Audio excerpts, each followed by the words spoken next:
In the riverine town of Agbori Titi, where the Ethiop River sings over black stones and oil palms whisper secrets to the moon, there lived a girl named Osarieme.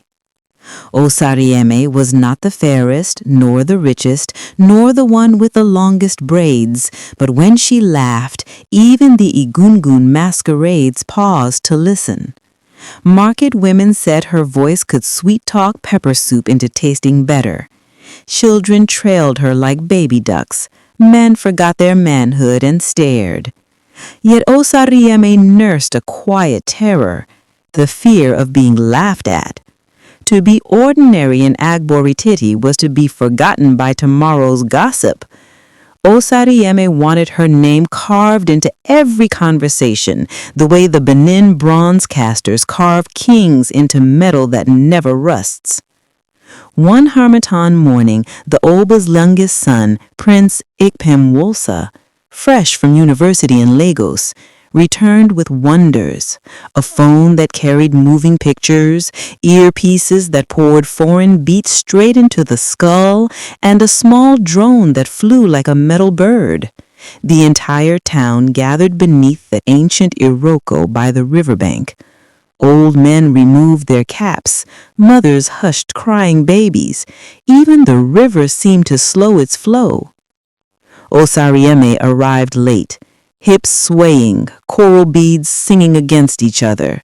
She surveyed the crowd, saw every eye on the prince's treasures, and announced in a voice bright as new Naira notes, "These small things. My cousin in America sent me better ones last Christmas. My own phone can call the dead. My drone carries messages to the ancestors. And my earpieces, when you wear them, you hear tomorrow's gossip today." 1,000 mouths fell open. Even the Iroko leaves stopped rustling. Prince Ikpemwolsa, who had saved for 2 years to buy those gifts, looked up slowly.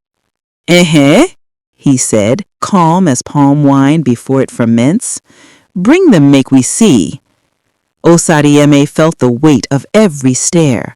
To retreat now would be to become the joke of 9 markets. So she tossed her braids.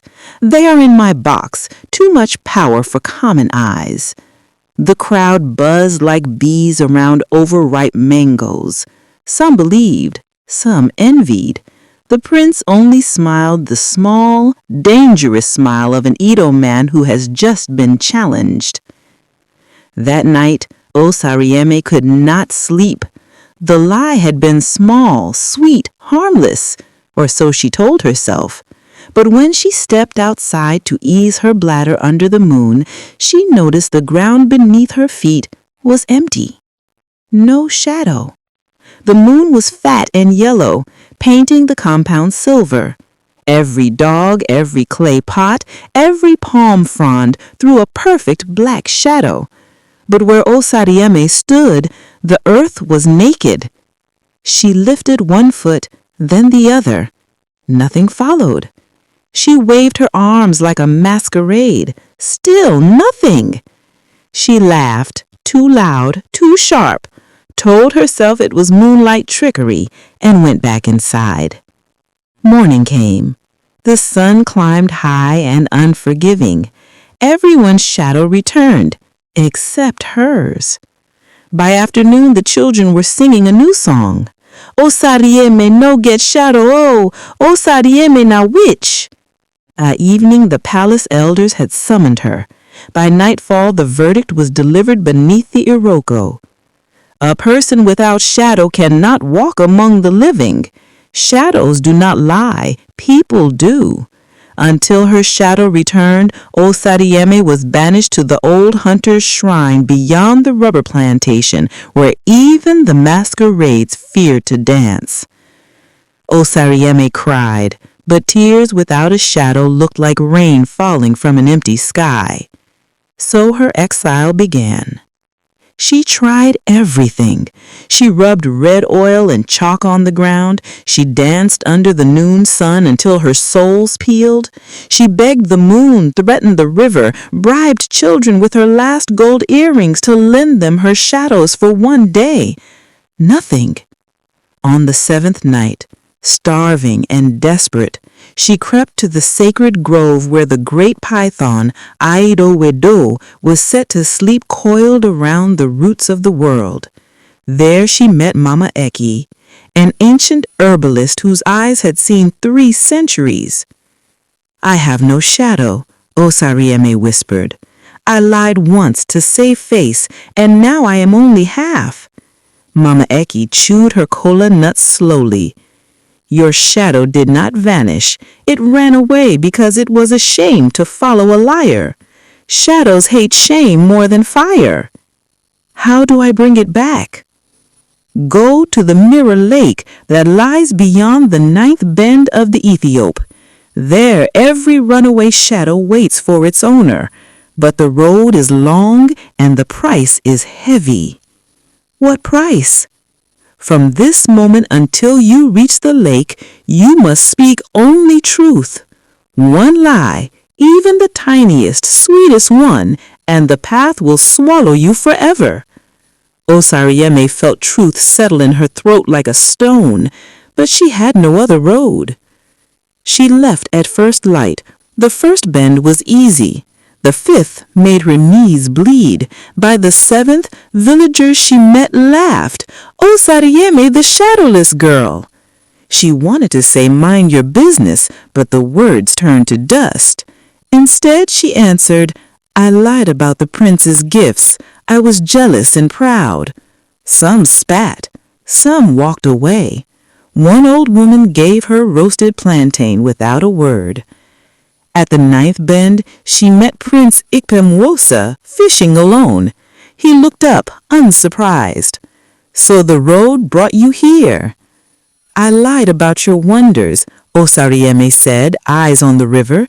"They were the first I had ever seen. I wanted to be bigger than I was." The prince studied her for a long moment, then handed him his fishing line. "Truth looks good on you, Osarieme. Keep it." Beyond the 9th bend lay the mirror lake, black and still as melted glass. Thousands of shadows swam beneath its surface like silver fish.